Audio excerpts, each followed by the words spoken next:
सर्वशक्तिमान परमेश्वरका वचनहरूको वाचन संग्रह।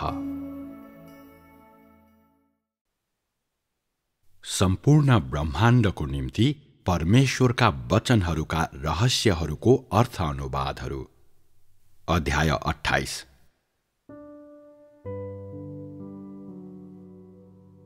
मानिसहरूको स्थिति कस्तो छ भने तिनीहरूले परमेश्वरका वचनहरू जति कम बुझ्छन्, तिनीहरू परमेश्वरको कामका वर्तमान माध्यमहरूप्रति त्यति नै शङ्कालु बन्छन्। तर यसले परमेश्वरको काममा कुनै प्रभाव पार्दैन। जब उहाँका वचनहरू निश्चित बिन्दुमा पुग्छन्, तब मानिसहरूको हृदय प्राकृतिक रूपमै सामान्य अवस्थामा आउँछ। हरेकले आफ्नो जीवनमा परमेश्वरका वचनहरूलाई ध्यान दिन्छन् र तिनीहरू उहाँका वचनहरूको तृष्णा पनि गर्न थाल्छन्। अनि परमेश्वरले निरन्तर खुलासा गरिदिनुहुने हुँदा तिनीहरूले आफैलाई घृणा गर्न थाल्छन्। तैपनि परमेश्वरले निम्न लगायतका धेरै वचनहरू बोल्नु भएको छ। जब उसले मेरा सबै वचनहरूलाई पूर्ण रूपमा बुझेको हुन्छ, मानिसको कद मेरो चाहना अनुरूप हुन्छ र उसका बिन्तीहरू फलवान हुन्छन्, व्यर्थ वा बेकममा हुँदैनन्। म मानिसका इमानदार बहाना रहित बिन्तीहरूलाई आशिष दिन्छु। वास्तवमा मानिसहरू परमेश्वरका वचनहरूलाई पूर्ण रूपमा बुझ्न असमर्थ छन्। तिनीहरूले सतहलाई मात्रै बुझ्न सक्छन्। तिनीहरूको लागि पछ्याउने उद्देश्य दिन तिनीहरूलाई परमेश्वरले काम कुराहरू हल्का साथ गर्नुहुन्न। उहाँ आफ्नो कामप्रति गम्भीर हुनुहुन्छ भन्ने अनुभूति गराउनको लागि मात्रै परमेश्वरले यी वचनहरूको प्रयोग गर्नुहुन्छ। त्यसपछि मात्रै तिनीहरूसँग पछ्याउने विश्वास हुन्छ।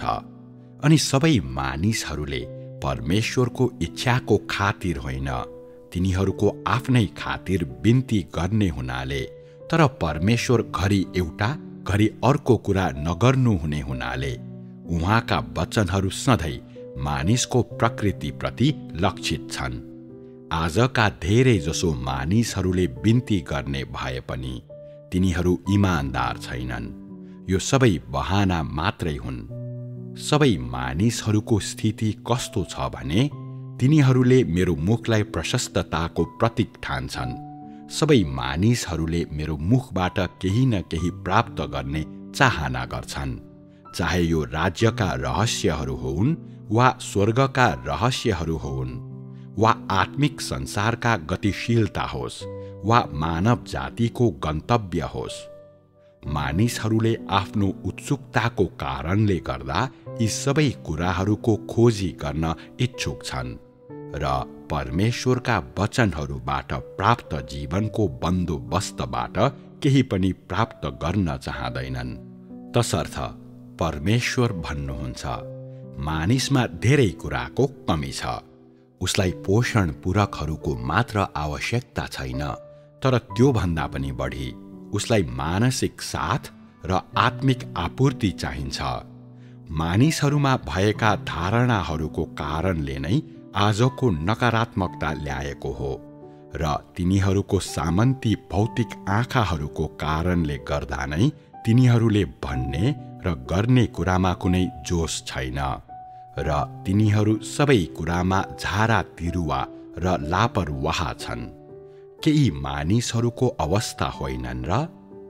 के मानिसहरूले यसलाई यसरी नै अघि बढाइरहनुको सट्टा हतार गरेर यसलाई सुधार गर्नु पर्दैन र?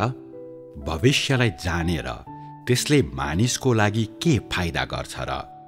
किन परमेश्वरका कतिपय वचनहरू पढिसकेपछि मानिसहरूमा प्रतिक्रिया आउँछ, तर उहाँका वचनहरूको बाँकी भागले उसमा कुनै प्रभाव पार्दैन? उदाहरणको लागि, जब परमेश्वरले अझै राम्रो प्रभाव हासिल गर्न सकियोस् भनेर म मानिसको रोगको उपचार प्रदान गर्छु, ताकि सबैले स्वास्थ्य लाभ गर्न सकुन्, ताकि मेरो उपचारको कारण तिनीहरू आफ्नो सामान्य अवस्थामा फर्कन सकुन् भनेर भन्नुहुन्छ। कसरी यी वचनहरूले मानिसहरूमा कुनै प्रभाव पार्दैन? के परमेश्वरले गर्नुभएका सबै कुरा मानिसले प्राप्त गर्नुपर्ने कुरा होइनन् र? परमेश्वरसँग त गर्नुपर्ने काम छ, किन मानिसहरूसँग चाहिँ हिँड्नको लागि मार्ग छैन? के यो परमेश्वरको विपरीत दौडनु होइन र? मानिसहरूले गर्नुपर्ने कामहरू वास्तवमा धेरै छन्। उदाहरणको लागि, के तिमीहरू साँच्चीकै ठूलो रातो अजिङ्गरलाई घृणा गर्छौ भन्ने वचनहरूमा उल्लेखित ठूलो रातो अजिङ्गरको बारेमा तिनीहरूलाई कति थाहा छ?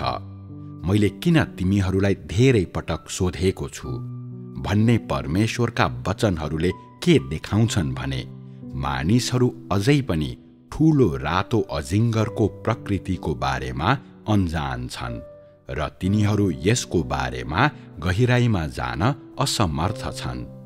के मानिसले गर्नुपर्ने काम ठिक यही होइन र? मानिससँग कुनै काम छैन भनेर कसरी भन्न सकिन्छ?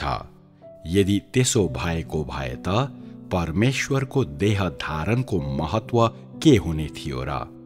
के परमेश्वरले काम गरे जस्तो देखाउनको लागि मात्र लापरवाही र झारा तिरुवा शैलीमा काम कुरा गरिरहनु भएको छ? के ठूलो रातो अजिङ्गरलाई यसरी जित्न सकिन्छ? परमेश्वर भन्नुहुन्छ, मैले अघिबाटै सुरु गरिसकेको छु र ठूलो रातो अजिङ्गरको वासस्थानमा म मेरो सजाएको कामको पहिलो चरण सुरु गर्नेछु। यी वचनहरू ईश्वरीयताको कामप्रति लक्षित छन्। आजका मानिसहरू पहिले नै अग्रिम रूपमा सजायमा प्रवेश गरिसकेका छन्, तसर्थ यो उहाँको कामको पहिलो चरण हो भनेर परमेश्वरले भन्नुभएको छ। उहाँले मानिसहरूलाई विपत्तिहरूको सजाय होइन, वचनहरूको सजाय दिइरहनु भएको छ। किनभने जब परमेश्वरका वचनहरूको शैली परिवर्तन हुन्छ, मानिसहरू पूर्ण रूपमा अनजान बन्छन्। त्यसपछि तिनीहरू सबै सजायमा प्रवेश गर्छन्। सजाय भएर गइसकेपछि तिमीहरूले औपचारिक रूपले आफ्नो कर्तव्य पूरा गर्नेछौ र सारा देशहरूभरि औपचारिक रूपमा मेरो सदा सर्वदा प्रशंसा गर्नेछौ।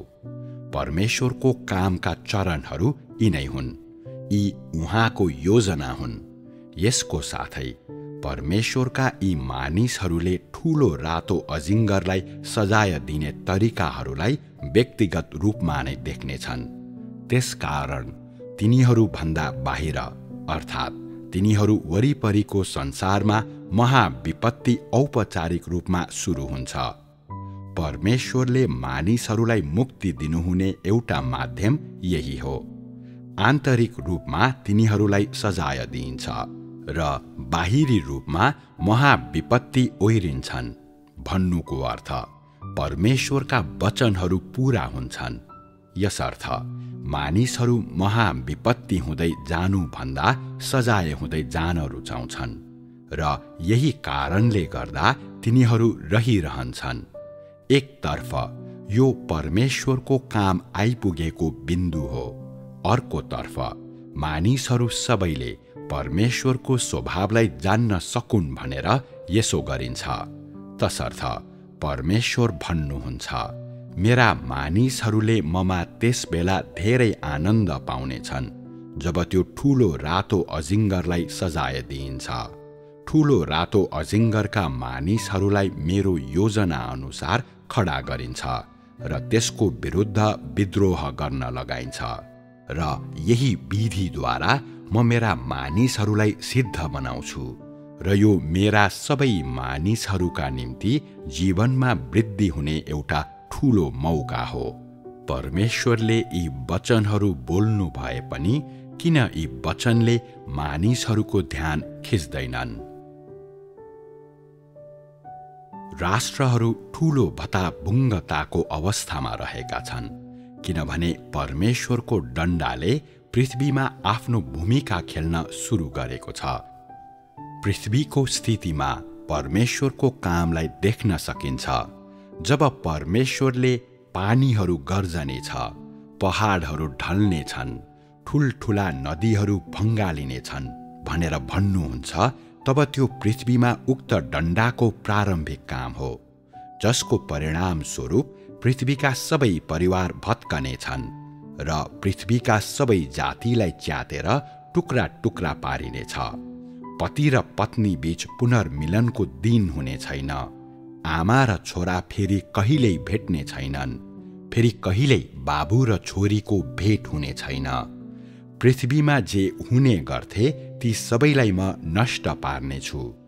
पृथ्वीमा रहेका परिवारहरूको आम अवस्था यस्तै नै हुन्छ। प्राकृतिक रूपमा तिनीहरू हरेकको स्थिति यस्तै हुन त सम्भव नहोला, तर तिनीहरूमध्ये अधिकांशको अवस्था चाहिँ यस्तै हुन्छ।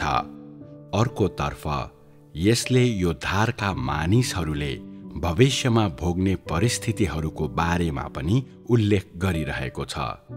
यसले के भविष्यवाणी गर्छ भने तिनीहरूले वचनहरूको सजाय भोगिसकेपछि र अविश्वासीहरूलाई विपत्तिमा पारिसकिएपछि पृथ्वीका मानिसहरूमा अब उपरान्त कुनै पनि पारिवारिक सम्बन्धहरू बाँकी रहने छैनन्। तिनीहरू सबै नै सिनिमका मानिसहरू हुनेछन् र तिनीहरू परमेश्वरको राज्यप्रति वफादार हुनेछन्। यसरी पति र पत्नी बीच पुनर्मिलनको दिन हुने छैन।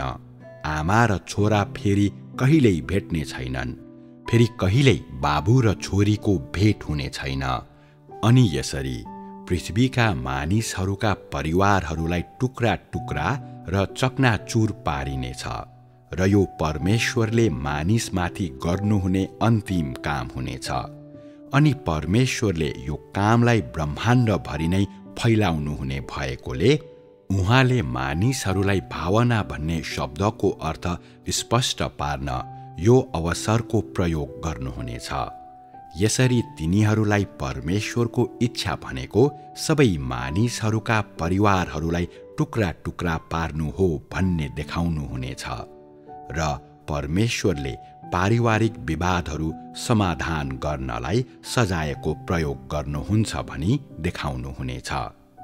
होइन भने पृथ्वीमा परमेश्वरको कामको अन्तिम भागलाई समाप्त पार्ने कुनै उपाय नै हुने छैन। परमेश्वरका वचनहरूको अन्तिम भागले मानव जातिको सबैभन्दा ठूलो कमजोरीलाई अर्थात् तिनीहरू भावनाका साथ जिउँछन् भन्ने कुरालाई उदाङ्गो पार्नेछ। त्यसकारण परमेश्वरले तिनीहरू एकजनालाई पनि छाड्नुहुने छैन र सारा मानव जातिको हृदयमा लुकेका रहस्यहरूको खुलासा गर्नुहुनेछ। किन मानिसहरूलाई भावनाबाट आफूलाई अलग्याउन यति साह्रो गाह्रो हुन्छ? के त्यसो गरेर विवेकका मापदण्डलाई पार गर्न सकिन्छ? के विवेकले परमेश्वरको इच्छालाई पूरा गर्न सक्छ? के भावनाले मानिसहरूलाई प्रतिकूल परिस्थितिमा मद्दत गर्न सक्छ? परमेश्वरको नजरमा भावना उहाँको शत्रु हो। के परमेश्वरका वचनहरूमा यो कुरा स्पष्टसँग बताइएको छैन र?